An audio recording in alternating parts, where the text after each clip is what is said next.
Bonjour, aujourd'hui nous allons parler sur les défis du pardon.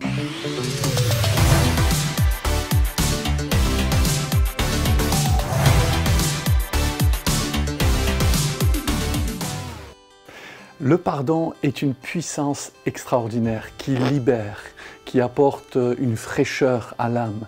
Et en réalité, lorsque nous pardonnons quelqu'un qui nous a fait du mal ou des torts, des offenses que nous avons pu subir dans l'enfance ou actuellement, à chaque fois que nous décidons de pardonner, c'est pas l'autre que nous libérons, mais c'est nous-mêmes. Le pardon nous donne une nouvelle énergie, une nouvelle force et nous permet de guérir de toutes sortes de maladies, nous libère de l'amertume, de la rancune, de toutes sortes de choses négatives. Et je crois que le pardon est un réel défi à relever. Jésus, par exemple, nous a enseigné à pardonner. Vous savez, pardonner, c'est important parce que c'est la clé qui nous ouvre le ciel. De la même manière que Dieu nous pardonne quand nous lui demandons pardon, lorsque nous pardonnons, Dieu nous pardonne et nous conduit au ciel pour l'éternité. Jésus a dit, lorsque nous prions, que nous faisons notre prière quotidienne, que nous pouvons le faire de façon toute simple en demandant pardon à Dieu pour nos péchés, mais Jésus dit aussi, quand vous priez, dites « Pardonne-nous nos offenses, comme nous aussi nous pardonnons ceux qui nous ont offensés ». Pourquoi Jésus nous enseigne cette prière? Parce qu'il sait très bien que nous aurons besoin de pardon vis-à-vis de Dieu, mais que nous aurons aussi besoin de pardonner les gens qui sont plus ou moins proches de nous. Ça peut être au travail, ça peut être dans le voisinage, ça peut être parfois en vacances, ça peut être sur l'autoroute, sur la route, ça peut être quelqu'un de notre église, de notre famille, notre conjoint, notre conjointe, nos enfants.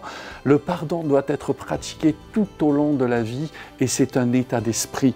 Alors, j'aimerais voir avec vous quelques défis à relever pour pardonner. Le premier défi, c'est le défi de la douleur. Quand on nous blesse, quand on nous vexe, on nous attaque, on nous dit quelque chose de pas gentil, ça fait mal. Alors, il y a parfois des douleurs plus ou moins violentes et fortes. Vous savez, quelqu'un qui a été abusé sexuellement, quelqu'un qui a été trompé dans son mariage, quelqu'un qui a été abandonné, frappé, violenté par ses parents, quelqu'un qui a été trahi par un ami. Pour pardonner, c'est un défi, c'est le défi de la douleur.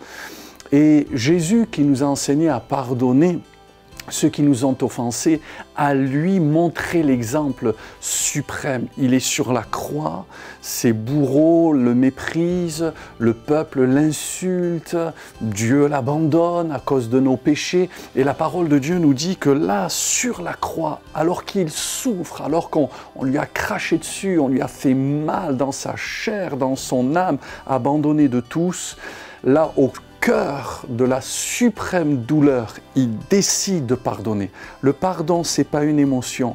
Le pardon, c'est une décision.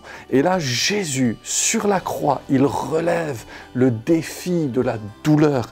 Et il va dire ceci, c'est la première de ses paroles. Il y aura 7 paroles de Jésus sur la croix.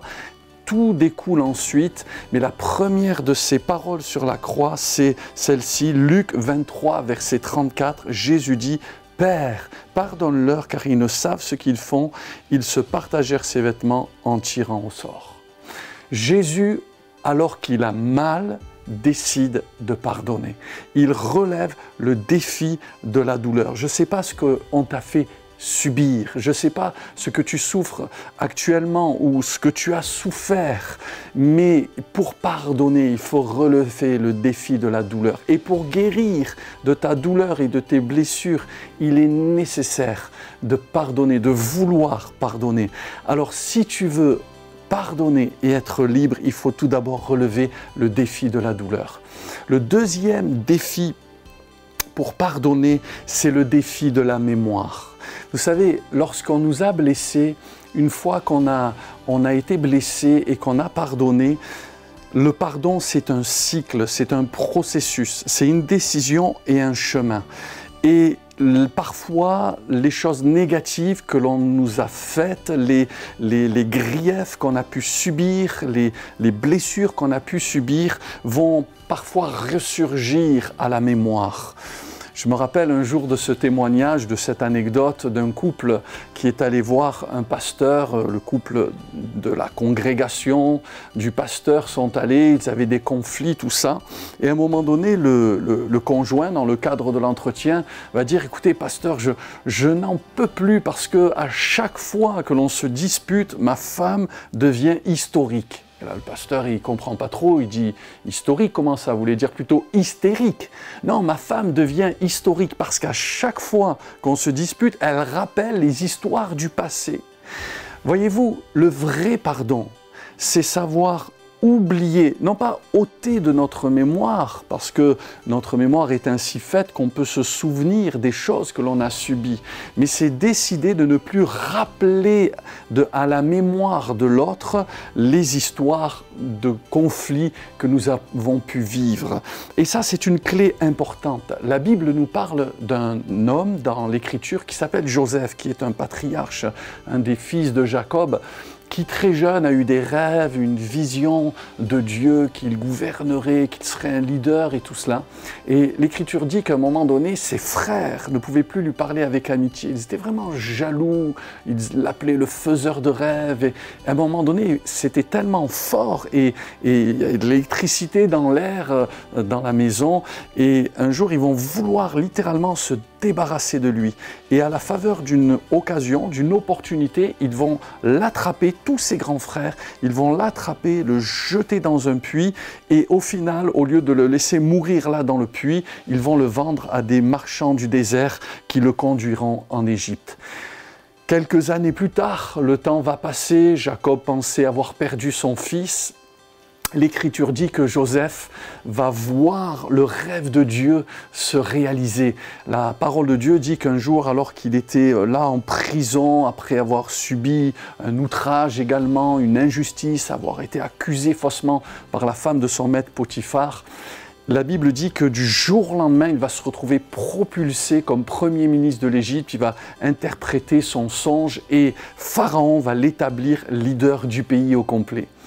Les années vont passer, la famine va venir dans le pays et là les frères de Joseph vont revenir et il va manifester le pardon. Et ce qui est magnifique, c'est que Joseph a décidé d'oublier toutes les peines qu'il a pu subir à cause de ses frères. Il sera dit ceci dans Genèse 41, verset 51. Au travers des noms de ses fils, Joseph donna au premier-né le nom de Manassé, car dit-il, Dieu m'a fait oublier toutes mes peines et toute la maison de mon père. Et verset 52, et il donna au second le nom d'Éphraïm, car dit-il, Dieu m'a rendu fécond dans le pays de mon affliction. Écoutez bien, Manassé précède Éphraïm. Manassé, c'est Dieu m'a fait oublier toutes mes peines, toutes mes souffrances. Quand nous décidons de faire abstraction de toutes les douleurs qu'on a pu nous faire subir, on pourra donner naissance à Éphraïm, à la fécondité, à la prospérité. Tous les gens qui décident de pardonner réellement sont promus dans la vie, car Dieu est un Dieu de grâce et de pardon. Alors aujourd'hui, décide de pardonner, relève le défi de la mémoire, décide d'oublier, décide de ne plus faire rappel de tous les outrages que tu as pu subir. Ne te positionne pas comme une victime. En Jésus-Christ, tu peux pardonner, tu peux oublier et tu peux être propulsé dans un avenir meilleur. Ton passé ne détermine pas ton avenir, si aujourd'hui tu décides de pardonner de tout ton cœur. Alors aujourd'hui, je t'encourage à relever deux défis. Le défi du pardon, c'est relever le défi de la douleur, et le défi du pardon, c'est relever le défi de la mémoire. Pratique la parole de Dieu et tu verras, Dieu va ouvrir son ciel de gloire sur ta vie, il va te promouvoir, te faire monter, te bénir, te rendre fécond, le meilleur est devant. Sois béni et à bientôt. Si cette vidéo vous a inspiré, vous pouvez vous abonner, liker, commenter et partager également. Vous pouvez nous suivre sur tous les réseaux sociaux, Instagram, Facebook, TikTok et également le site de l'église. À bientôt.